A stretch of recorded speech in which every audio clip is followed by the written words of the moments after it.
नमस्कार। आज हम बात करेंगे how can you start your football coaching career in India. तो स्टार्ट आप कैसे ले सकते हैं और शुरू में जो लाइसेंस कोर्स आपको करना होगा वहां पर उसको आप सक्सेसफुली कैसे कंप्लीट कर सकते हैं, क्योंकि बहुत सारे कोचेस जो है फेल हो जाते हैं और बहुत छोटे कारण होते हैं जिनके कारण वो फेल होते हैं। तो उनका ही सॉल्यूशन मैं आपको बताऊंगा कि कैसे आप सक्सेसफुली कोचिंग लाइसेंस कोर्स जो है स्टार्ट में कंप्लीट कर सकते हैं, जिसके बाद आप फुटबॉल कोचिंग करियर अपना स्टार्ट कर सकते हैं किसी भी क्लब के साथ या किसी भी एकेडमी के साथ। तो देखिए, इंडिया में फुटबॉल कोचिंग लाइसेंस स्टार्ट होता है ई लाइसेंस पहले, उसके बाद होता है डी लाइसेंस।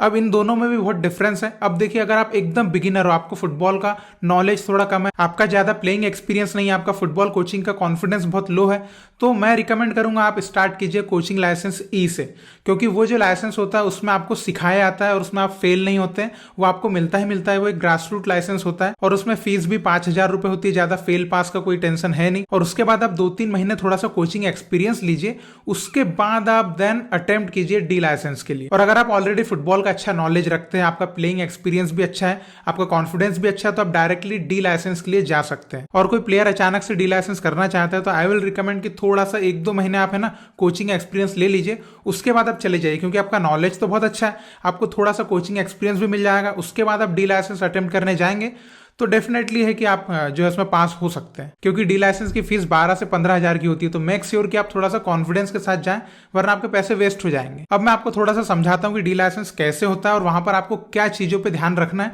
जिससे आपका लाइसेंस जो है आपको सक्सेसफुली मिल जाए। तो डी लाइसेंस एक 6 दिन का शॉर्ट टर्म कोर्स होता है, जिसमें आपको 2 प्रैक्टिकल एग्जाम देना पड़ता है और एक रिटर्न एग्जाम देना पड़ता है, जिसमें से आपको एक प्रैक्टिकल एग्जाम पास करना जरूरी है और आपका रिटर्न एग्जाम पास करना जरूरी है अगर आपको लाइसेंस चाहिए तो। और मान लीजिए आप रिटर्न में फेल हो जाते हैं और प्रैक्टिकल में पास हो जाते हैं तो आपको प्रो पास कर दिया जाएगा, जिसका मतलब ये होता है कि आपको डी लाइसेंस लेने के लिए फिर से एक बार रिटर्न एग्जाम देना पड़ेगा कहीं भी जहां पर डी लाइसेंस कंडक्ट हो रहा होगा। अब देखिए, सबसे नॉर्मल बात मैं आपको ये बताना चाहूंगा कि ड्यूरिंग द कोर्स आप डे 1 से एकदम डिसिप्लिन में रहिए, because you are a coach. Classroom में एजुकेटर आपको जो भी पढ़ाएंगे उसको आप एकदम नोट करते चलिए। ग्राउंड पर जो आपको सेशंस करवाए जाएंगे उसके भी आप नोट्स लिखते चलिए, बिकॉज एजुकेटर आपको एक एक चीज बताते हैं, तो अगर आप वो चीज मिस कर दोगे तो वो आपकी गलती होगी। और अगर आपको कुछ भी डाउट्स हो तो आप एजुकेटर से पूछिए, they will tell you everything. During the course आपको एक कोचिंग बुक मिलेगी, तो एवरी डे जब आप सेशंस के बाद घर वापस आएंगे तो उसको आप फिल कीजिए और एकदम अपडेट रखिए। इससे आपकी बुक फिल भी हो जाएगी और आप पूरा रिवाइज भी कर लोगे। और जब ग्राउंड पे एजुकेटर्स आपको सेशन करके दिखाएंगे तो आप एकदम बारीकी से उनको देखिए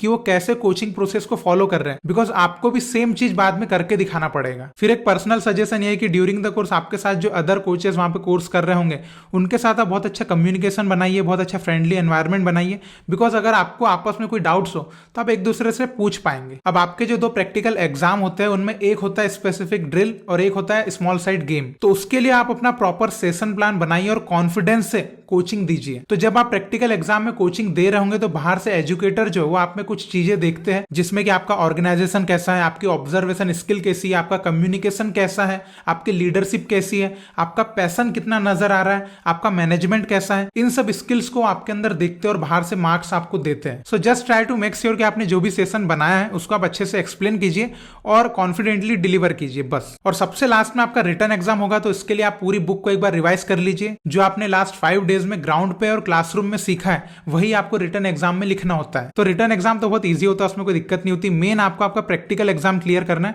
तो उसमें आपको बहुत अच्छे से जो परफॉर्मेंस देना है। बाकी रिटर्न एग्जाम तो आप निकाल ही लोगे, उसकी कोई दिक्कत नहीं होती। तो इस तरीके से जो आप आपका डी लाइसेंस जो है इजीली क्लियर कर सकते हो। तो जैसे ही आपको सक्सेसफुली आपका डी लाइसेंस मिल जाता है तो आप एक कोच बन जाते हो और उसके बाद आप किसी भी क्लब में, एकेडमी में या हो सकता है स्कूल में भी आप जब भी वैकेंसी निकलेगी तो आप जॉब कर सकते हो। फिर उसके बाद आप धीरे धीरे एक्सपीरियंस लेके C license, then B license, then A license के लिए जा सकते हैं और आपका जो कोचिंग करियर है उसको आप आगे बढ़ा सकते हैं।